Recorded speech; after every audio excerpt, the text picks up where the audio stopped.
Welcome to Portugal! We visited Portugal for 10 days in January.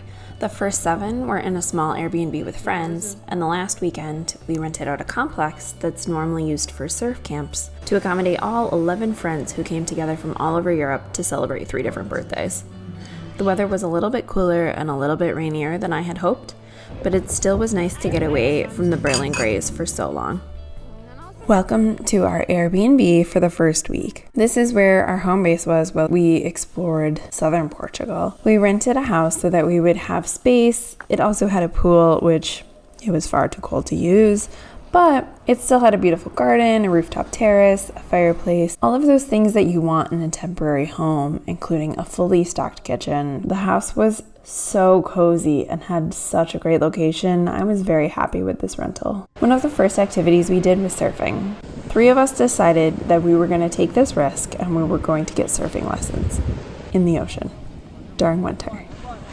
Jason decided the risk of being cold was just too high and stayed out. Tell me behind the camera, we bring snacks. And I have to tell you, up until I actually got in the water with my surfboard, I thought he made the right choice. Why on earth would I optionally get into the ocean in January? However, with the wetsuits and the effort of surfing, I was not cold at all and had a blast. This probably was one of our most beautiful days. Even though we don't have video evidence, all 3 of us was able to stand during our 2-hour lesson. However, if you actually want to make progress in learning how to surf, I would say you should take multiple lessons or private lessons. I felt like I was just starting to scratch the surface of what I was able to do in this amount of time. I worked hard and I stood twice. Thank you. Today we rented some bikes in the Alger region to visit some beaches. You can see one of our beaches behind me. There have been 4 beaches. Each one's very different. So like this one has stairs down to it. So have some others, and then there were some where you could just drive up right to the beach. The bikes we rented are mountain bikes, but they also are e-bikes, which is really helpful in areas like this because it's really quite steep in some areas. Don't mind me, out of breath. Doesn't matter that they're e-bikes, these are steep hills. But look at the scenery. This is the first time I rented a mountain bike and I had tons of fun going through the puddles, just splashing everything. But I was not very confident in biking down hills or going with much speed. One thing that I've really enjoyed is it being so far off season is that it's empty. We have these gorgeous places to ourselves. So like you can see this beach totally empty. There's a viewpoint up here. There's a single other person up here. Is this on video? Perfect. And we even found a few friends along the way. We started our wine tasting at Morgado de Quintal with this wine lunch, and then we followed that up with a visit to Basha. Both visits were fun and educational with great information about the region and the specific wines that we were tasting.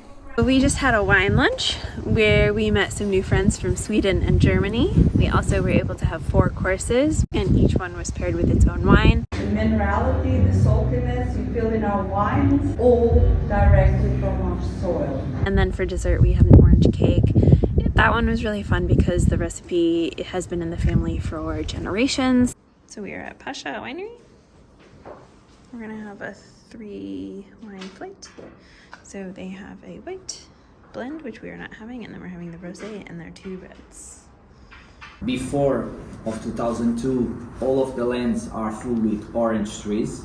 Then the owner of the company, he decided to change the business, so he removed a part of the oranges and he planted the first part of the vineyard, more or less 6 hectares. That's cute. Yeah, it is actually. We have a rosé made with just 1 grape, Touriga Nacional. It's a red variety, and I don't know, you probably never heard the name, but probably it's one of our most famous grapes. Yeah, that's super good.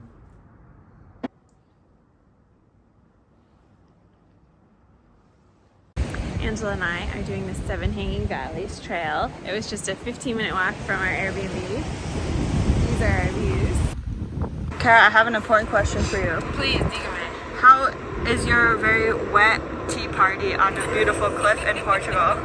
I'm loving it, to be honest. How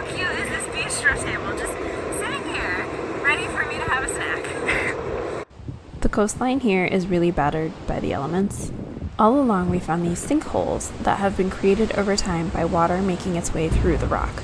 They vary in size from fairly small to really big. It was cool to see how nature has crafted this landscape over time.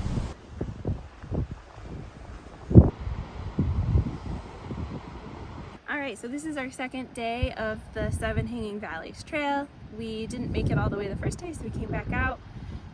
My favorite part so far, I think, is this lighthouse. Today we've had on and off rain, which has been a little bit more nerve-wracking because the stones can be very slick and you're hiking right on the cliffs. And so we've been walking with lots of careful footsteps. It is beautiful out now.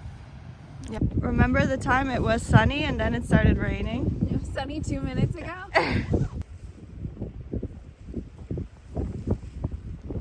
One of the days we ended by finding a tunnel with stairs down onto this beach. And what was magical about this beach is that because it was so protected, it was super warm.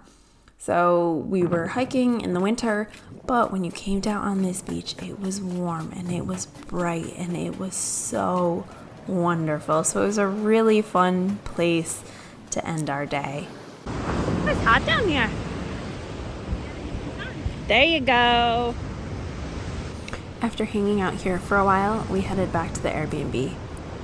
If you wanted to have a more adventurous exit from the beach, you could climb out of a hole, which we obviously did.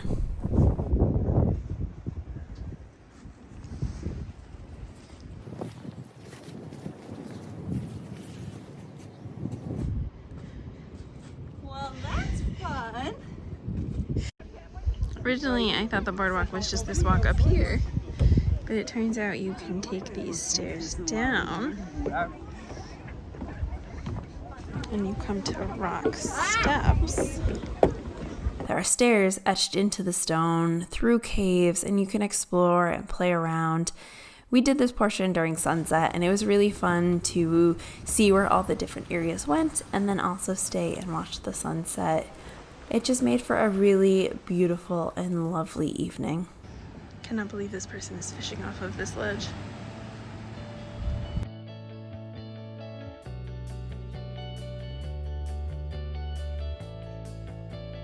We did a horse trail walk along the cliffs outside of Portiamo. This was a guided tour with rescued horses. It was so much fun. Our guides were really fun and relaxed, and all of the horses really made their personalities known. This was Jason's first time on a horse. He was paired with Davide, Angela was with Tigo, and I was with Belisma. My girl was chill.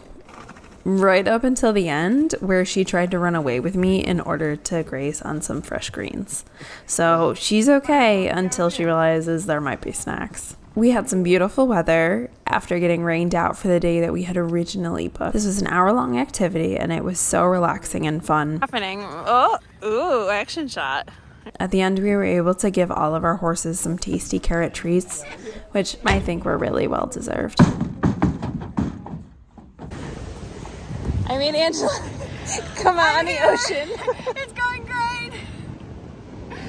Only minimally stressful. We're still in the boat, all right? This activity was one of the ones that I thought, I have to do this when I saw it. We rented an inflatable kayak to visit the Bengal Cave. Over the years, the water had worked its way down through the roof in order to create chasms in the rock, which then eventually met up with the ocean, which would expand into a cave. It is only accessible by water. Boat tours can come into the entrance of the cave, but the only way to actually stand in the cave is to kayak or paddleboard. There was a coastal event with some winter weather coming through while we were there, so each day we would evaluate the waves and decide if it was a good time to paddle out into the ocean to explore the caves. In the end, the process of coming in and out of the caves was a bit more stressful because the waves were still strong. We ended up a little bit wet, but wanted to make sure that we were being safe, so we ended up only going into one cave. We were the only ones in the cave, and it was completely magical. The power of water is really impressive. We've just made it to our next Airbnb, and it is epic. We moved a bit further west in order to rent out this huge complex. It used to be a house, but now it's used for surf camps. It had enough room for everyone to have their own space, and it accommodated everyone really comfortably. Additionally, it had all of the amenities. Since the main goal for that weekend was to spend time together, we hung out at the house and we made use of the hot tub, the pool, the fire pit, the wood fire pizza oven in order to make your own pizza night, and just generally to hang out. We also made a quick drive over to the cliffs to watch the sunset. Overall, fun was had by everyone and good memories were made.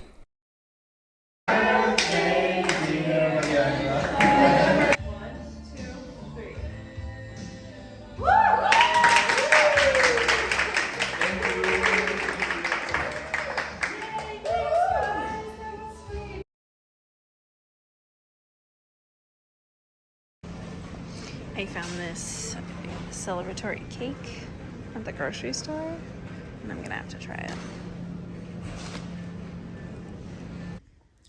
This is a yeasted bread that's cooked with butter, orange, and honey in between each layer. I feel like you're so excited about this, you want to do it at home. Is it good? Are you lying? What a wonderful trip! This is so fun! How scary is all this weird audio? Now turn around and look out. No, nice. Aw, that's cute.